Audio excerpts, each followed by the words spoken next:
Hey everyone, InkyStamper little calendar kit. You can get them at InkyStamper, and that's the website right there. They have this 2023 calendar kit. All of the coloring parts and the paper pieces are InkyStamper, and the kit has this stand. That's the word I was looking for. The stand for your calendar. That is a Jolie stand. Goes together like the Christmas trees from last month's mixed media kit. So they just slide together. I'm not going to put mine together yet. Haven't quite decided exactly what I do or don't or may want for decorating my wood. I'm going to just go over this. This shows finished examples of all of the calendar pieces. Like that. Alright, I got interrupted. I think what I was about to say was each of the little, or the 12 different images are individually packaged. I mean, I assume you can probably mix and match however you want. I don't think that there's necessarily any rules, but they do have it put together, since it is a kit, to go with their examples. This is on white cardstock. I believe it is just plain old white cardstock. And, well, they recommend alcohol ink markers like your Copic markers. I've never really been a marker person. I don't really use them that much, but I am a watercoloring person. So, besides the fact that there will probably be, I assume, since I think the kit comes with a a how-to. I had just read about it and now it's gone. Alright, but because it's a kit, when you get the kit, I believe you get a PDF with it, and I'm gonna verify that real quick. I don't want to give you wrong information on this, on what you get. We'll see here. Yeah, see, it's a class kit. Oh, let me try to aim between my light there. It's a class kit that you can get there. It has follow along instructions. You will get you buy the kit from InkyStamper, and you will get a link to the classroom where you can watch the step-by-step videos at your own pace, or print out a PDF. I knew there was a PDF in there somewhere, but I'm not a marker person. I never really have been. I do, however, love watercoloring and things like that. So what I'm gonna do, since I haven't seen it, but since they recommend Copic markers, I'm gonna assume that the instructions also kind of cover that. I don't know. Don't hold anybody to it. I'm sort of guessing right now. You could just use regular colored pencils. Go grab up your kids' crayons if they have any of those. Really a lot of limitless options here for coloring in your little pieces however you see fit. Back to what I'm thinking for my coloring. I love my Workable Fixatif. I lost track of it there for a minute. So what I'm gonna do is, fortunately the kit has pictures, and I'll be able to put it back together right, because I'm going to take it all out. Well, I'm gonna lay it out on a tray. Some silicone mats I have here, and I am going to lay out all of the pieces that I want to color in so that I can go give them a coating of Workable Fixatif. You could coat them all with some gesso, but I also like my Workable Fixatif because it is not a wet medium. It is not going to soak into the paper, warp the paper as a wet medium may. And it's a spray, so faster. So I'm just gonna lay these out and go take them out and spray them because I want to use some watercolor pencils on there.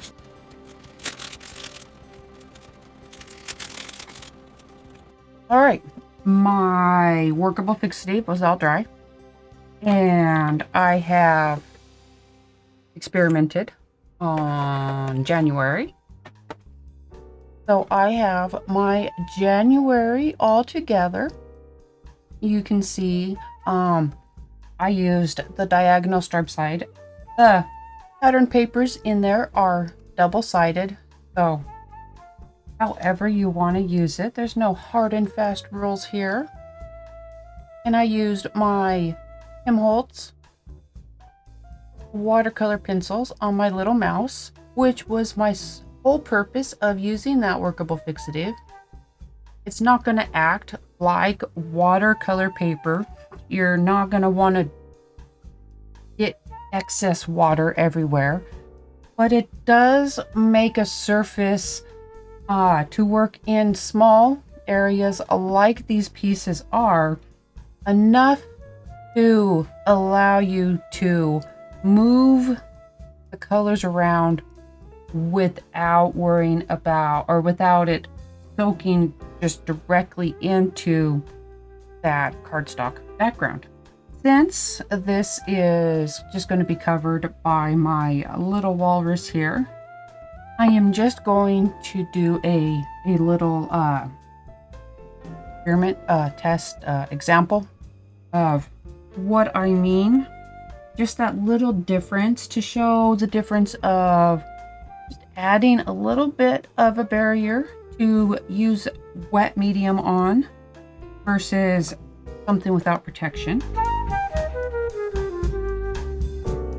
Granted, if you work fast enough and you're not particularly worried about it soaking in and you don't think you're going to want to blend or anything, you wouldn't need to treat your cardstock.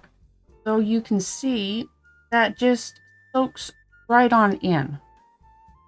Now, if I didn't think I'd want to mix anything together, that would be perfectly fine. But I want to be able to move my colors around for more than just a couple seconds there. The difference on that is, I will show you here. Let me just start coloring in this walrus.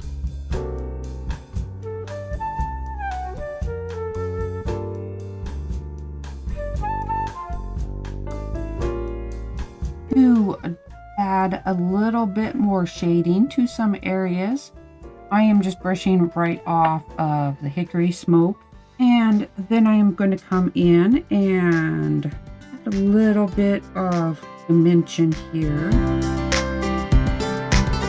Because I put that Workable Fixatif on, it allows my colors to stay on the surface, and I am able to blend and lift and move in a way that I wouldn't be able to if this did not have a protective coating on it.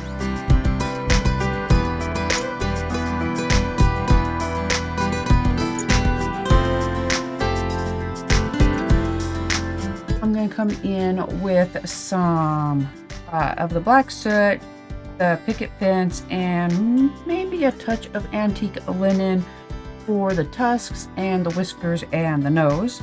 But I don't want my water to try to blend with each other, so I'm just going to give this a little blast of low heat just to get that dry, so that I can come in with my new colors and not worry about them mixing. You can easily just set them off and let them air dry and then come back, and that would allow your colors to bleed together a little more if you wanted. But for the sake of this video, I am just going to do it this way. And then now for just a bit of details here.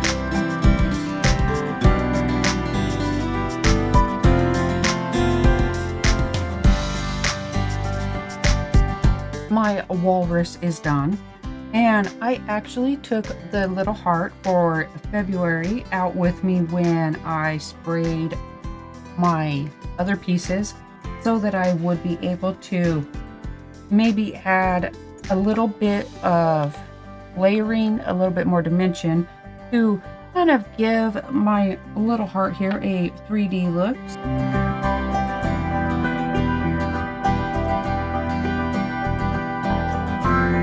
And that's going to be my whole process for all of my months. I'll come back after I'm done coloring them in. I'll come back and show them what I will list, the colors that I used. I'm pretty sure all the colors I need or will be using are from the Tim Holtz watercolor sets. If I have any different, those will also be listed. When you're done, layer them up and glue them on and add them to your calendar piece and move on to the next month. For my stand for this, I am just going to add a little bit of wood glue and put it together, and then I'm going to gesso it and let that dry, and then start on my colors, color layer. It's all the same color, just I'm going to mix up a few mediums on it. My gesso is all dry because I kind of have two paints planned. So my first layer is going to be some Tina Wakeley Tangerine acrylic paint. It was in October 2020's mixed media kit. Oh, and that was my other thing to go with it. Maybe Tangerine glossy spray. Gonna see how everything works together, since this is an acrylic spray, so it will dry permanent. From April's mixed media kit, last year's April mixed media kit, I guess I should say now. I'm just going to coat it in this tangerine. See how that's looking. This is from my stash, but it's in a gloss enamel paint. I'm going to kind of see how that looks. Maybe compare it to the gloss spray. See how things go. But get those layers on and then let that paint dry, or those paints dry, spray dry. Something's going to dry.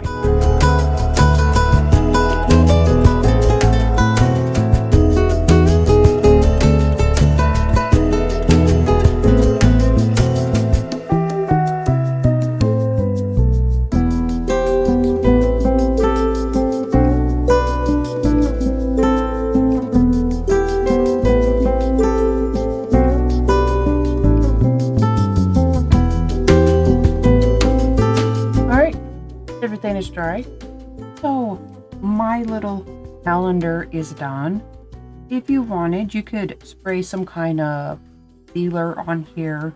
And so now I'm just going to quickly just show my finished calendar pieces. So there's just January's little mouse again.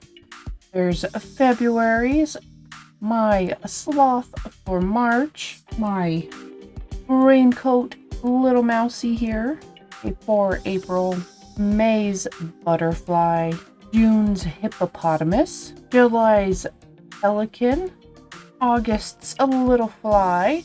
For September, I had to make mine in color only resemble this little face right here. For October, I did the same thing for this little fur ball. November's little fawn, and December's little gnome mouse. There you have it. A real quick and easy project. Kind of relaxing to just color in those pieces. And then I can just set them up in my stand now and have my little calendar put together. Don't forget to swing by InkyStamper and pick yourself up one of these kits. Thank you, and I will see you again soon with my regular Jolie projects.